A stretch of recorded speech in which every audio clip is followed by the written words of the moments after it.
Hello friends, welcome back to our channel. आज के इस वीडियो में मैं जिस मूवी को एक्सप्लेन करूंगी उसका नाम है 22 श्रावण। ये एक बंगाली मूवी है और one of the best psychological thriller movie है। इस मूवी की IMDb रेटिंग है 8.2 स्टार्स आउट ऑफ 10। तो चलिए इस मूवी की स्टोरी को ब्रीफली जानते हैं। तो मूवी की कहानी शुरू होती है जब कोलकाता के डिफरेंट इलाके से कुछ लोगों की बहुत बेरहमी से मर्डर्स हो रही है और सभी विक्टिम्स बहुत गरीब लोग हैं। जैसे कुछ लोग फुटपाथ पे रहते थे, कुछ लोग मेंटली अनस्टेबल थे, कुछ लोग प्रोस्टिट्यूशन में थे। कातिल को पकड़ना तो दूर, पुलिस को यही समझ नहीं आ रहा था कि इन मर्डर्स के पीछे की वजह क्या है। शहर के रास्तों में ऐसे एक एक मर्डर्स हो रहे थे और पुलिस के पास कोई क्लू नहीं था। हर एक डेड बॉडी के पास में एक कागज़ मिलता है जिसमें अलग अलग कविताएं लिखी होती हैं। सभी पोएम डिफरेंट बंगाली पोएट्स के द्वारा लिखी गई है। कागज़ पे कोई फिंगरप्रिंट्स नहीं है। ये सब देखकर पुलिस को लगता है कि खूनी एक ही है, लेकिन कौन है? और ऐसे पॉपुलर पोएट्स के द्वारा लिखी गई कविताओं को डेड बॉडी के पास छोड़ के खूनी क्या संदेश देना चाहता है? पुलिस रिकॉर्ड्स में जितने भी सीरियल किलर्स हैं सबको पकड़ के पूछताछ किया जाता है, लेकिन पुलिस को कोई भी क्लू नहीं मिलता। इस केस के इन्वेस्टिगेशन ऑफिसर है अभिजीत पाकराशी। पुलिस फोर्स के बहुत काबिल ऑफिसर है। अभिजीत की गर्लफ्रेंड है अमृता। अमृता एक न्यूज़ चैनल में काम करती है। हम दूसरे तरफ एक इंसान को देखते हैं जिसका नाम है निबारण चक्रवर्ती। पूरे दिन अपने घर में बैठकर वो अनाप शनाप कविता लिखते हैं। उन्हें यकीन है उनकी कविताएं एक ना एक दिन ज़रूर पब्लिश होगा और वो अक्सर फ़ोन करके रविंद्रनाथ से बात करने की कोशिश करते हैं। ये सब देखकर लगता है उनका दिमागी हालत कुछ ठीक नहीं है।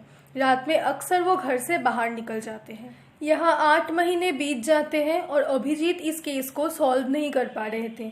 अभिजीत का बॉस अमित कुमार श्रीवास्तव उसे कहते हैं इस केस को सॉल्व करने के लिए उन्हें शायद एक एक्सपर्ट की ज़रूरत है। उन्हीं के एक क्लासमेट थे प्रबीर रॉय चौधरी। देश में इससे पहले कुछ खतरनाक सीरियल किलिंग के केस में स्पेशल इन्वेस्टिगेशन स्क्वाड में प्रबीर थे। क्राइम को जड़ से ख़त्म करना उनका मकसद था। इस मकसद को पूरा करने के लिए वो किसी भी हद तक जा सकते थे। बहुत बार क्रिमिनल्स पर एक्सेसिव क्रूएल्टी भी दिखाते थे और एक बार उन्होंने एक इन्फ्लुएंशियल प्रोमोटर के बेटे को एनकाउंटर कर दिया था, जिस वजह से उन्हें सस्पेंड कर दिया जाता है। इस केस में पुलिस डिपार्टमेंट को इतनी बुरी तरह हारते हुए देखकर अमित डिसाइड करते हैं वो खुद हायर अथॉरिटी से बात करके प्रबीर को फिर से इस केस में इन्वॉल्व करेंगे। अभिजीत प्रबीर रॉय चौधरी से बात करने के लिए उनके घर जाता है। प्रबीर पूरा दिन ड्रिंक करते रहते हैं और चेस खेलते रहते हैं। उनका बात करने का तरीका भी बहुत अब्यूसिव था। उनका एक नौकर भी है कानाई, जो ठीक से काम पे नहीं आता और इसलिए हम भी कानाई को नहीं देखते। अभिजीत प्रबीर को वापस से डिपार्टमेंट में ज्वाइन करने के लिए कहते हैं, लेकिन प्रबीर कहते हैं डिपार्टमेंट में वापस ज्वाइन तभी करेंगे जब उनका दोस्त अमित खुद आके उनसे बात करेंगे। दूसरी तरफ निबारण फिर एक रात घर से बाहर निकल के कहीं पर जाने लगता है और देखकर लगता है वो काफ़ी जल्दी में है। वो एक बस स्टैंड पे आकर बैठ जाते हैं और मन ही मन कविता बोलते रहते हैं। अगले दिन सुबह पुलिस को पता चलता है एक और मर्डर हुआ है और विक्टिम इस बार एक भिखारी है और डेड बॉडी के पास एज यूजुअल एक पोएम लिखी हुई है। उसी रात निबारण फिर बाहर निकलते हैं और रेल स्टेशन में आके बैठ जाते हैं। उन्हें गुस्सा आ रहा था कि फिर पब्लिशर ने उनकी लिखी हुई कविताओं को छापने से मना कर दिया, लेकिन उन्हें यकीन है उनकी कविताएं एक ना एक दिन ज़रूर पब्लिश होगा और इस काम में खुद रविंद्रनाथ उसकी मदद करेंगे। दूसरी तरफ अमित अभिजीत को लेकर प्रबीर से मिलने आता है और उन्हें ये केस ऑफर करता है। अब प्रबीर और अभिजीत दोनों मिलकर इस केस को इन्वेस्टिगेट करना स्टार्ट करते हैं। प्रबीर के लिए काम करते थे ऐसे कुछ पुलिस इन्फॉर्मर को बोला जाता है चारों तरफ नज़र रखने के लिए।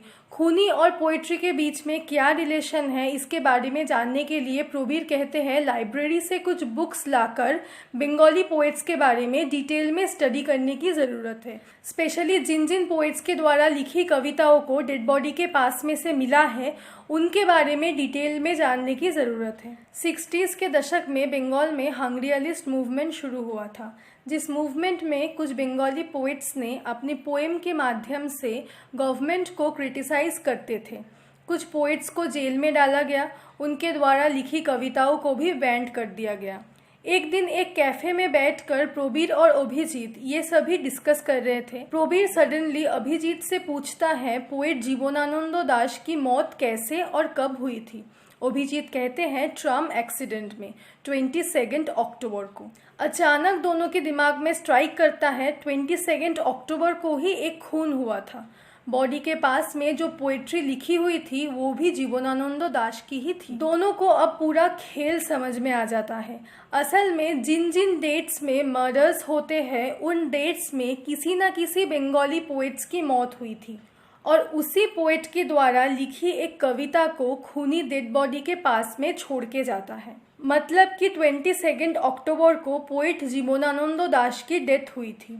उसी दिन खूनी ने एक खून किया और जीवनानंद दाश की लिखी हुई एक कविता को कागज पे लिखकर डेड बॉडी के पास में छोड़ दिया। लास्ट खून हुआ था 13 मई को। 13 मई के बाद जिन जिन डेट्स में फेमस बंगाली पोएट्स की मौत हुई है उन सब डेट्स को रिसर्च करके उन्हें पता चलता है सबसे नियरेस्ट डेट है 29 जून, जिस डेट में माइकल मधुसूदन दत्त की मौत हुई थी। तो ऑब्वियसली खूनी अब 29 जून को एक मर्डर करने वाला है। दूसरी तरफ निबारण चक्रवर्ती को फ़ोन पे कोई कहता है कि उनकी कविता को पब्लिश नहीं किया जा सकता। ये सुन के निबारण वायलेंट होकर घर में तोड़फोड़ मचा देता है। अगले दिन निबारण चक्रवर्ती का नौकर स्वपन पुलिस को आके बताते हैं कि निबारण पागलों की तरह तोड़फोड़ कर रहे हैं और किसी को मार डालने की बात कर रहे हैं। स्वपन काफ़ी डरा हुआ था और पुलिस से मदद मांगता है। प्रोबीर को पता था कि निबारण कुछ साल के लिए जेल में था। निबारण की पुरानी केस फाइल स्टडी करके अभिजीत को पता चलता है कि कुछ साल पहले निबारण ने कोलकाता बुक फेयर में आग लगा दिया था क्योंकि पब्लिशर ने उसकी लिखी कविता को छापने से मना कर दिया था। अगले दिन प्रोबीर और अभिजीत निबारण के घर जाता है। दोनों खुद को न्यूज़ रिपोर्टर कह के अपना इंट्रोडक्शन देते हैं और बताते हैं कि वो निबारण का इंटरव्यू लेना चाहते हैं क्योंकि बंगाली लिटरेचर के बारे में उन्हें काफ़ी नॉलेज है। अभिजीत उन्हें हंग्रियलिस्ट मूवमेंट के बारे में पूछता है।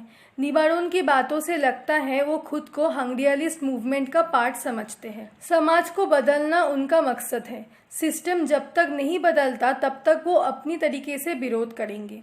उन्होंने ही बुक फेयर में आग लगाया था क्योंकि उनकी कविता को अश्लील कह के छापने से इनकार कर दिया था और उनको इस बात का ज़रा भी पछतावा नहीं है। फ्यूचर में अगर फिर से ऐसा कुछ करना पड़े तो वो पीछे नहीं हटेंगे। अभिजीत और प्रोबीर समझ जाते हैं कि इस खून के साथ निबारण का ज़रूर कोई ना कोई कनेक्शन है, लेकिन निबारण के खिलाफ उनके पास कोई सबूत नहीं है, इसलिए उन्हें 29 जून का इंतज़ार करना पड़ेगा।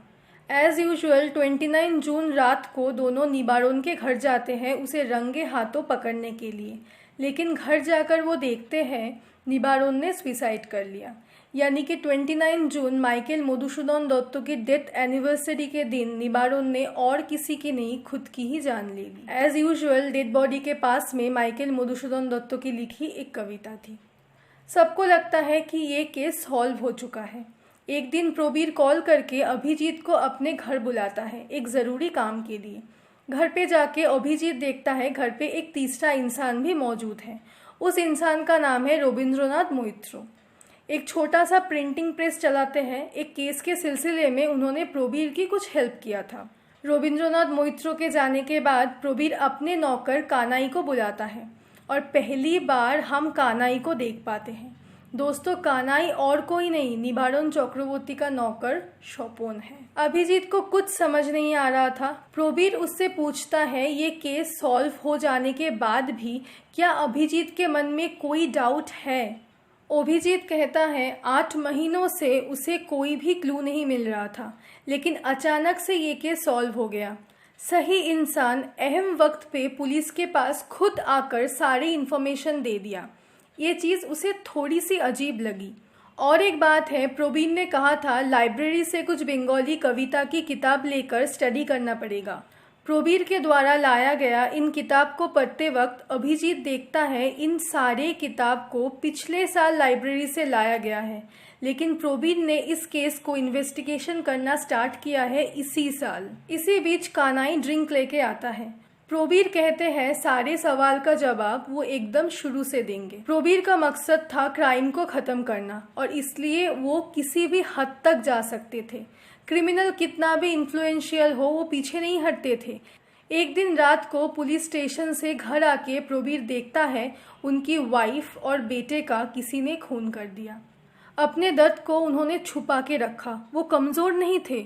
उन्होंने अपने ड्यूटी को उतना ही ईमानदारी से निभाया जितना पहले निभाते थे। लेकिन इसी बीच हम देखते हैं अभिजीत को चक्कर आ रहा था और अचानक वो बेहोश हो जाता है। होश में आते ही अभिजीत देखता है उसका हाथ पैर किसी ने बांध दिया है। अपने सामने वो प्रोबीर को पुलिस यूनिफॉर्म में देखते हैं। प्रोबीर कहते हैं उन्होंने ही ड्रिंक में नींद की दवा मिलाई थी। जिस पुलिस फोर्स के लिए उन्होंने इतना कुछ किया उसी फोर्स ने उन्हें सस्पेंड कर दिया।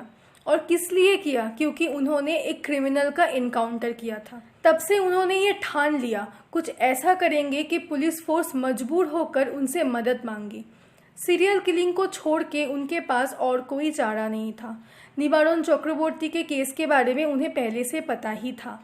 पोइट्री को लेकर निबारोन के इस ऑब्सेशन को उन्होंने इस्तेमाल किया। रविंद्रनाथ मोइत्रो ने प्रोबीर के ही कहने पर निबारोन को भरोसा दिलाया कि उनकी किताब ज़रूर पब्लिश होगा। निबारोन मिस्टर मोइत्रो से मिलने के लिए ही रात को निकलते थे। फिर एक दिन मिस्टर मोइत्रो ने किताब छापने से मना कर दिया। निबारोन जैसे पागल सा हो गया, तोड़फोड़ करने लगा। दिमाग से थोड़ा बहुत अनस्टेबल तो वो था ही और इसी पागलपन को प्रोबीर ने इस्तेमाल किया ये प्रूफ करने के लिए कि सारे सीरियल किलिंग के पीछे निबारोन का ही हाथ है। पहले भी उसने अपने इसी ऑब्सेशन की वजह से बुक फेयर में आग लगाया था और कानाई तो पैसों के लिए कुछ भी कर सकता है। एक खून करके पहले वो जेल भी गया था। प्रोबीर का जो भी प्लान था कानाई ने ही एग्जीक्यूट किया। सबको मारकर कविता लिखी हुई कागज को विक्टिम के बॉडी के पास वो छोड़ आता था। निबारोन के चाय में उसने ही जहर मिलाया था। मतलब इन सारे खून के पीछे प्रोबीर का ही हाथ है। दोस्तों मैं आपको यहाँ एक छोटी सी चीज़ बता दूँ। मूवी के शुरुआत में हम निबारोन चक्रवर्ती को ये कहते देखते हैं कि उनकी किताब ज़रूर पब्लिश होगा। ऐसा खुद रविंद्रनाथ ने बोला है और यही वजह है कि हम सब उसे पागल समझते थे। लेकिन वो रविंद्रनाथ टैगोर के बारे में नहीं, रविंद्रनाथ मोइत्रो के बारे में बोल रहा था जो एक पब्लिशर है। मतलब उसका दिमाग ठीक ही था, वो बस थोड़ा ऑब्सेस था। Now coming back to the explanation, Probir ये भी कहता है भले ही सारे खून उसने अपने हाथों से नहीं किया लेकिन आखिरी खून वो अपने हाथों से ही करेंगे और आज ही करेंगे क्योंकि आज का डेट है 22 श्रावण यानी कि 7 अगस्त और आज रविंद्रनाथ टैगोर की डेथ एनिवर्सरी है। लोडेड गन लेकर वो अभिजीत की तरफ बढ़ते हैं। अभिजीत से कहते हैं प्रोबीर का अधूरा काम अब अभिजीत को ही करना होगा। इस सोसाइटी में से क्राइम को ख़त्म करना होगा। उनके लाइफ में अब कुछ नहीं बचा। इतने सारे खून करके उन्हें अफसोस तो नहीं है लेकिन वो भी अब एक क्रिमिनल है और क्रिमिनल को जीने का हक नहीं है। अभिजीत उनको समझाने की कोशिश करता है पर प्रोबीर नहीं सुनता। रविंद्रनाथ टैगोर के द्वारा लिखी गई एक कविता के कुछ लाइन्स को वो बोलने लगता है और फिर अपने आप को शूट कर देता है और मूवी यहीं पर ख़त्म हो जाती है।